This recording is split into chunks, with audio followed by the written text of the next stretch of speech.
got into drag this summer. I started watching RuPaul's Drag Race. That was sort of like the gateway to all of this. And I started watching it just like, it's a fun reality show. It was a lot of fun.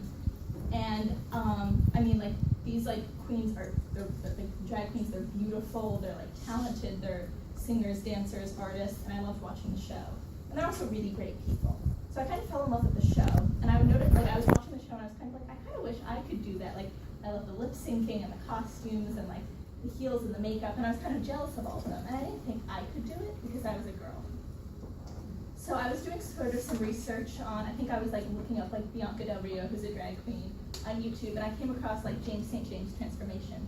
And I'll talk about James St. James later, but he's like a really big club kid and he does a lot of drag. And he has a show on World of Wonder called Transformations, where he invites club kids, drag queens, makeup artists, special effects people come on and transform the space. And on one of the shows were two women called Daughters of Devotion, and they're drag twins.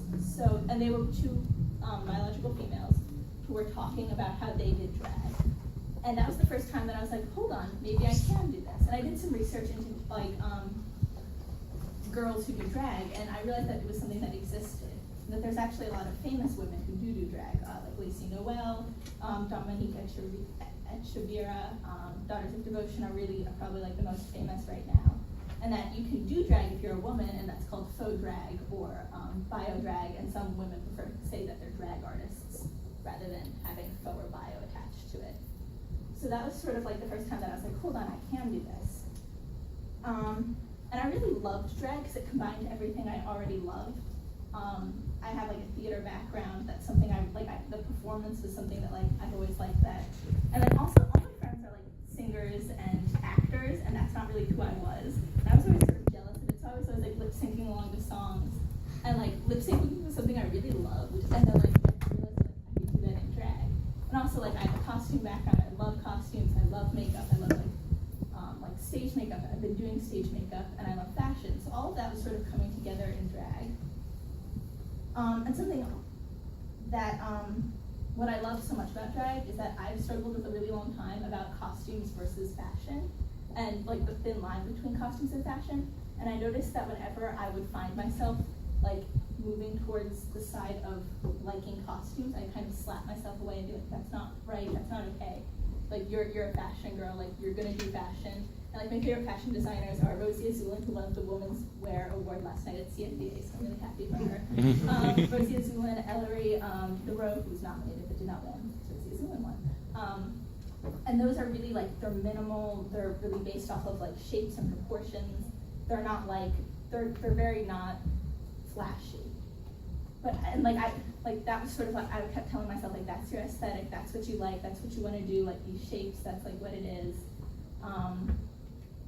And then I'd see myself kind of like looking at like Jeremy Scott and looking at like these, like looking at the blondes and being like, hold on, like I really like that, but I kept on being like, no, that's costumes, that's not who you are, you can't have these two aesthetics. So finding drag, I was sort of like, this is what I can do with this part of me that loves costumes and loves the crazy things and loves the shiny things and the huge things. And I don't have to keep telling myself, stop, you can't do that. Now I have a place to do that. And I think sort of separating it into like, this is what I do in fashion and this is what I do in drag was like, that was like a really big thing for me, and it made me feel like a lot better. And also like, I was getting really frustrated this year and getting really bored. And it's hard when you get bored. I was getting bored with my appearance because if you have like purple hair and you already wear a lot of makeup, there's not much you can do. And it's like, I wanted to go out and I wanted to wear heels and I wanted to wear ball gowns. You can't wear ball gowns like out in Philly, like you can't do that. And so I was getting like really frustrated and I was bored. And so finding drag was sort of like, I can wear heels and I can wear a ball gown and I can do this crazy makeup. And it was just like a way for me to be like, I can do all this stuff I finally want to do. And I feel like drag has always sort of been a part of me, but finding drag, it gave it a name. I'm really into like transformation. This isn't my natural hair color. This isn't my natural skin. These aren't my natural eyelashes. These aren't my natural nails. My lips are drawn on far bigger than they really are. I'm wearing shapewear. This isn't my natural height. I think if I met the natural version of myself, I wouldn't recognize her. I don't know what my hair color is. Like sometimes I'll get bored. Like I got bored on a show night and I taped my breasts back so I was flat chested. Like I love any type of like self-transformation. fashion. And finding drag, I was like, that's what that is. So I feel like I've always loved drag, but now I have a name for it. So that's sort of why I wanted to take the time and really go into drag, because I'd always sort of like played around with it, but this is the first time that I really like did it for like 3 weeks straight. So my central question was how to take an idea from research to concept to construction to final product, exploring the art of drag. I just sort of want to go over some history first, because I think drag is really misunderstood, and the type of drag I do is really misunderstood. So first and foremost, drag is an art form. I think drag sometimes gets a bad reputation, and it gets a bad reputation when people don't do it as an art form. Drag is incredibly visual. It's like when you do your makeup, it's called painting your face, and that's because it's really painting. And a lot of the stuff I've learned in art, I take to my drag. So it's all about like when I paint my face, it's when I want something to come forward, I make it light, and when I want something to go back, I make it dark. So, you know, you can't. I like to make my I like to make my face shorter when I do drag. So I bring like contour up a little bit, and I put like the highlight a little higher up. So it's like you play with that, and you use foundation sticks, and I found that using foundation sticks was really similar to oil paint, because it wouldn't dry. It's so heavy and it doesn't dry, and it moves in a way that girl makeup doesn't move, which is so interesting, because I'd never worked with makeup in a way like that, and then so it moves and you can build off it and you can blend on it in a way that like I'd never seen makeup do before, and then you just put powder on it and it completely sets it, refuses to move, and like you can't sweat through it, like it is there. So art, like drag is so visual, so it's visual, it's like visual art, but it's also performance, because drag queens don't want to be women. They're men who do, like that's not who they're not trying to be women. And you only would get into drag if you were doing something, like if you were doing a performance. And one thing that people say a lot is that drag is a lens. And for a long time I didn't understand what that means, but now I think I sort of understand what that means.